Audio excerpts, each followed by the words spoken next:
Your Honor, he left our mother alone.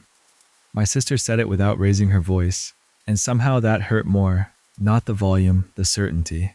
Claire was sitting 3 feet away from me in a navy dress our mother had bought her 2 Christmases earlier. Her hands were folded neatly in her lap. Her face was calm, almost casual, like we were talking about the weather. I looked at her. She didn't look back.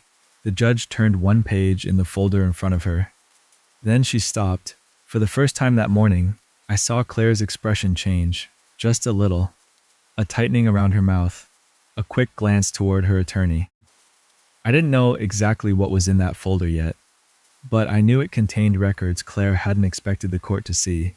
For months, she'd been telling relatives and our mother that I disappeared from Mom's life. Now she was telling a judge the same thing.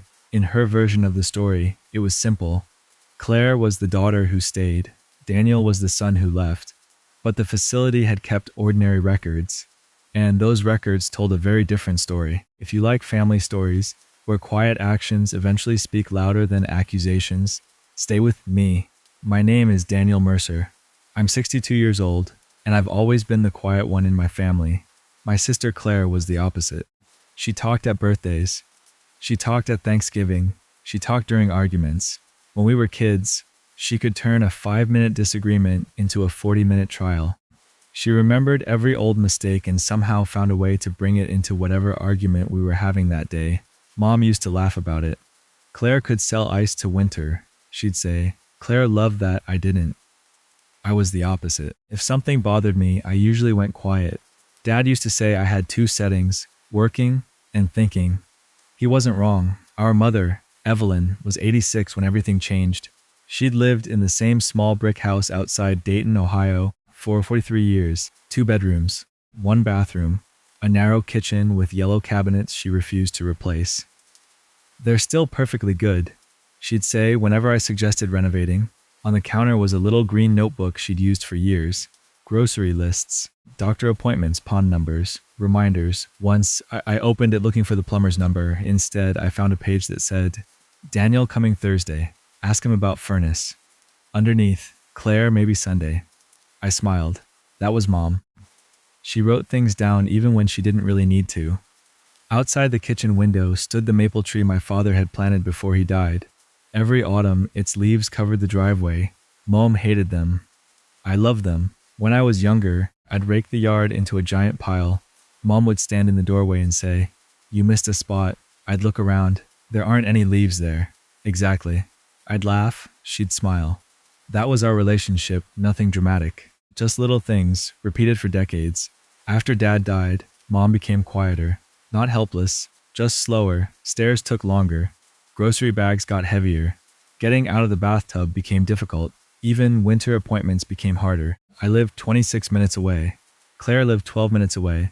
She was closer, but she had a demanding job, 2 teenagers, and a husband who traveled. I understood that I had responsibilities too. But I also had Mom. So I went Tuesday, Thursday, Saturday, sometimes Sunday morning. Sometimes after work, sometimes for 20 minutes, just to fix something and make sure she'd eaten. I never kept a calendar of those visits. I never thought I'd need one.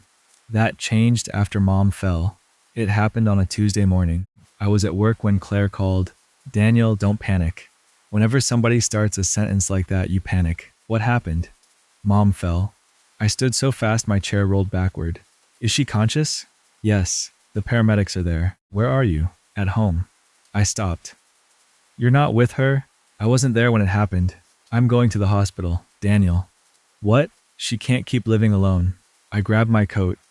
We'll talk about that after the hospital. I'm serious. So am I. Mom had fractured her wrist and badly bruised her hip. Nothing was life-threatening, but the doctor was direct. She couldn't safely go back home without significant support. Mom sat there with her arms crossed. I've lived in that house 43 years. The doctor smiled. I understand. No. You don't. I pulled my chair closer. Mom, nobody's taking your house away today. We're just figuring out what's safest while you recover. She looked at me. Then she looked toward Claire. I don't want to go anywhere. Claire reached for her hand. We'll figure it out. At the time, those words sounded reassuring. For the next 3 weeks, we arranged temporary placement at a skilled nursing facility. Mom hated it. the beige walls, the institutional food, the television in the common room. Most of all, needing help getting out of bed. I visited every day for the first 10 days. I brought crossword books, her peppermint tea, the old blanket from her couch, and her slippers. One afternoon, I brought 3 maple leaves from the tree outside her house. She looked at them. "You brought those here?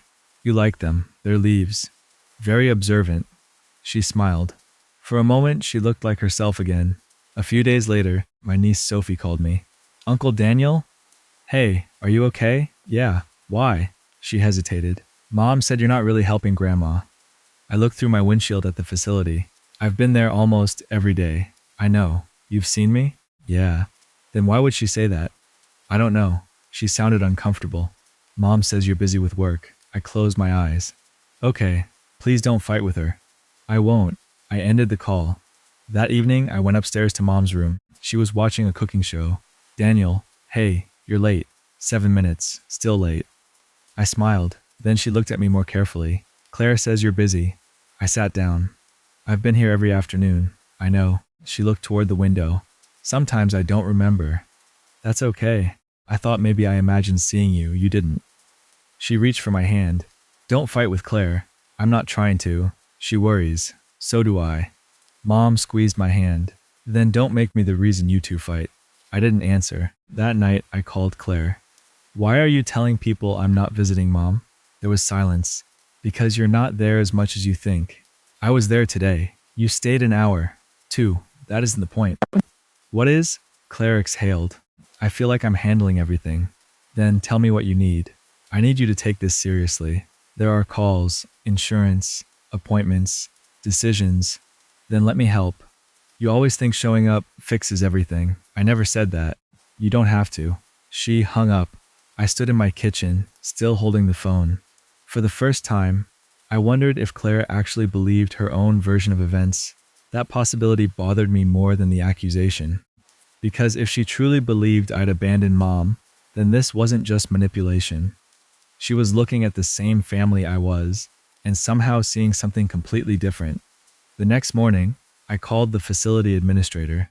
Her name was Patricia Lane. She was calm, practical, and careful about what she said. "Daniel," she said when I entered her office. I sat down. "I need to ask you something." "Go ahead." "I've heard that my involvement with Mom has been questioned." Patricia nodded. "Family members sometimes have different perceptions of involvement. Does the facility keep records of visits and care meetings?" "Yes." "Visitor logs?" "When visitors sign in, yes." "Care conferences?" "Yes." "Activities and communications?" "We document those as part of normal care." I nodded. "I don't want you to take sides. We don't. I just want to understand what records actually exist." Patricia studied me for a moment. "Your mother has consistently told staff that she feels supported." That was enough for me. I left without asking for anything special. From then on, I kept my own notes. Not because I wanted to build a case against Claire. Because I finally realized memory might not be enough if this turned into a formal dispute. I wrote down dates, saved ordinary receipts, kept copies of care-related messages, attended scheduled meetings, signed in when required. Then I went back to being there. I didn't announce it. I didn't send Claire photographs. I didn't tell relatives how often I visited. I simply kept showing up. One afternoon, Claire arrived while I was outside Mom's room. She was holding a grocery bag. "Hey," she said. "Hey, I brought soup. Mom likes that." "I know." There was an uncomfortable silence. Then Claire looked at me. "Don't turn this into something." "I'm not. You're keeping track of everything." I paused. "How do you know?" She didn't answer. "I just know you." Then she walked into Mom's room. I stayed in the hallway for a moment. That was when I realized she was frightened too. But being afraid didn't make the accusation fair. A few weeks later, an envelope arrived at my house. The return address was a law office. I opened it at the kitchen table. Claire was seeking expanded legal authority to manage Mom's financial and personal affairs. The filing said Mom's condition had deteriorated. It described Claire as the primary family caregiver. Then I read the sentence that made my stomach drop. "Daniel Mercer has demonstrated a pattern of absence and unreliable involvement." I read it twice. Then I looked around my kitchen. Mom's peppermint tea was in my cabinet. Her spare house key was in the bowl by the door. Her grocery list was on my refrigerator. Her winter coat was hanging behind my chair. I sat there for a long time. Then I called an attorney. His name was Michael Reeves. He listened without interrupting. When I finished, he asked, "Do you have documentation?" "I have memories." "That isn't the same thing." "I know." "What do you want the court to understand?" "That I didn't abandon my mother." "Then don't make the case about your sister." I frowned. "What do you mean?" "Her motives aren't the central issue. The court needs to know what actually happened." I nodded. So I gave him what I had. There was no dramatic piece of evidence, just something more ordinary. A pattern. The hearing was scheduled for Friday morning. The night before, I opened Mom's green notebook. I turned through grocery lists and old phone numbers until I found that same page. Daniel coming Thursday. Ask him about furnace. Underneath, but Claire maybe Sunday. I touched the handwriting, then I closed the notebook. The next morning, I wore the gray suit Mom had bought me for Dad's funeral. The courthouse was colder than I expected. Claire was already there with her attorney. When she saw me, she walked over. "You don't have to make this ugly. You filed the petition. I did what I thought I had to do. You could have talked to me. I tried." "When?" She looked toward the courtroom. "I don't know anymore." The doors opened. We went inside. Judge Helen Carter reviewed the filings. She looked at Claire. "Ms. Mercer, you're requesting expanded authority over your mother's affairs." "Yes, Your Honor. And you're alleging that your brother has not provided consistent support." "Yes." The judge turned toward me. "Mr. Mercer, do you deny that?" "I deny that. I've abandoned my mother." Claire's attorney submitted several pages. The judge looked through them. Then she asked, "Do you have independent records from the facility?" The attorney hesitated. "We have family statements, Your Honor." "That's not what I asked." "No, Your Honor." The judge looked at Michael. "Mr. Reeves?" Michael stood. "We have facility records and care documentation, Your Honor." Claire turned toward me. For the first time that morning, she looked uncertain. The judge nodded. "Let's see them." Michael placed a thin folder on the table. The records were ordinary. Visitor entries, care meeting attendance, activity participation, relevant communications, nothing dramatic, just a record of what had actually happened. Claire's attorney stood. "Your Honor, visitor records aren't a complete measure of caregiving." Michael nodded, agreed. The judge looked up. "So what do they establish?" "That Mr. Mercer was consistently involved." The judge turned another page. "Mr. Reeves, is this a consolidated visitor record?" "Yes." "And does it distinguish between the two siblings?" "Yes." The judge turned toward Claire. "Ms. Mercer, would you like to see it?" Claire nodded. The judge handed the page across. Claire looked down. Her face changed. The judge said, "The records show 31 documented visits by Mr. Mercer during the period in question." She paused. "Your records show 11 documented visits." Claire's attorney shifted in his chair. The judge continued, "These records don't establish who loved your mother more. They don't measure every minute either of you spent caring for her. But they do contradict the claim that Mr. Mercer simply disappeared from his mother's life." The courtroom went quiet. Claire stared at the page, then she whispered, "I knew he was visiting." The judge looked at her. "Then why did your filing describe him as absent?" Claire didn't answer. "Ms. Mercer?" She swallowed. "I was angry." "At your brother?" "Yes." "Why?" Claire looked at me. "It started after Dad died. I felt my chest tighten." "You weren't there the way I was," she continued. "I was there. You worked. I had to. You went home. So did you." She shook her head. "You don't understand." "Then explain it." Claire looked down. I was terrified. Her voice cracked. "You look calm." "I wasn't. You always look calm." She wiped her cheek. "I thought you could walk away from everything because you didn't show what it was doing to you." I didn't know what to say. Then she admitted something I'd never expected. "I told Mom you weren't coming." My stomach tightened. "Why?" Claire looked at me. "Because I thought if she believed you were pulling away, she'd ask me for more help." The room went still. I thought I was protecting her. I shook my head. "You were making her doubt me." "I know. And you made yourself the person she thought she could rely on." "I know." She started crying. "I was scared that if I didn't become indispensable, I'd lose her." It didn't excuse what she'd done, but now I understood what had been driving it. Judge Carter folded her hands.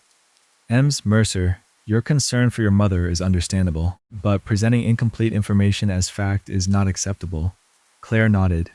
"I understand." The judge turned to me. Mr. Mercer, are you asking for sole authority? I looked at Claire, then at the folder. Then I thought about Mom sitting in that beige room, telling both of us not to make her the reason we fought. No. The judge looked surprised. No. I want my mother to be safe. And what do you want regarding your sister? I want her involved. Claire looked at me. We don't have to agree about everything, I said. But Mom shouldn't have to choose between us. The judge considered that. She declined Claire's request for expanded emergency authority based on the information presented. Instead, the court required that major decisions concerning Mom's care be documented and that both siblings receive the information they needed to participate in her care. There was no grand victory. The court simply made sure the facts were part of the record. Outside the courthouse, Claire caught up with me. Daniel. I stopped. I didn't think it would go this far. You filed the petition. I know. She looked exhausted. I was scared. Of what? That Mom would need more than either of us could give. That part was true. She nodded.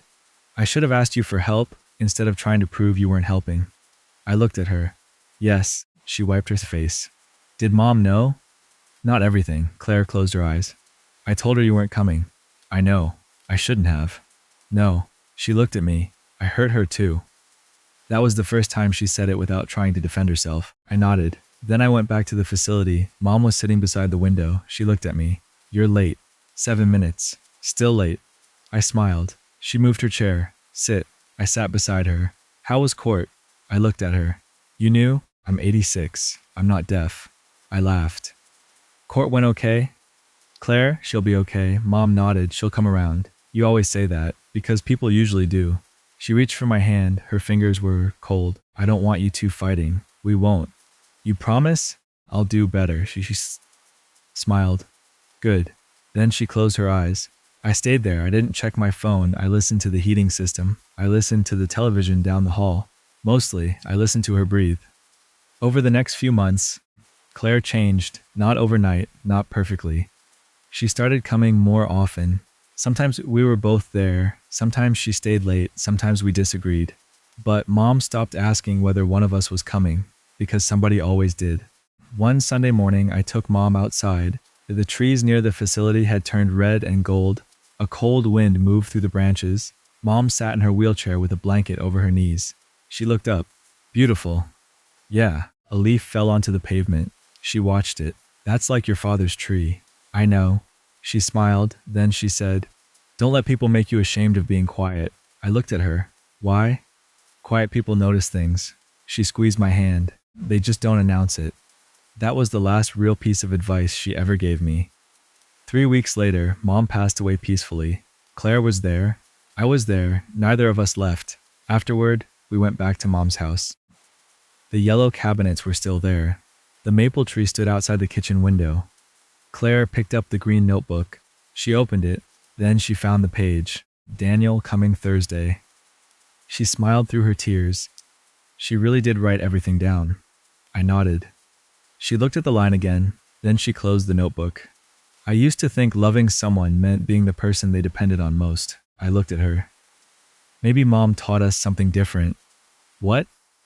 That sometimes love is just the person who keeps coming. We stood in the kitchen for a while. Then Claire picked up a rake from beside the back door. You're going to clean these leaves, aren't you? Probably. They'll be back tomorrow.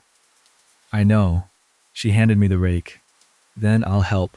We went outside together. The maple leaves covered the driveway for the first time.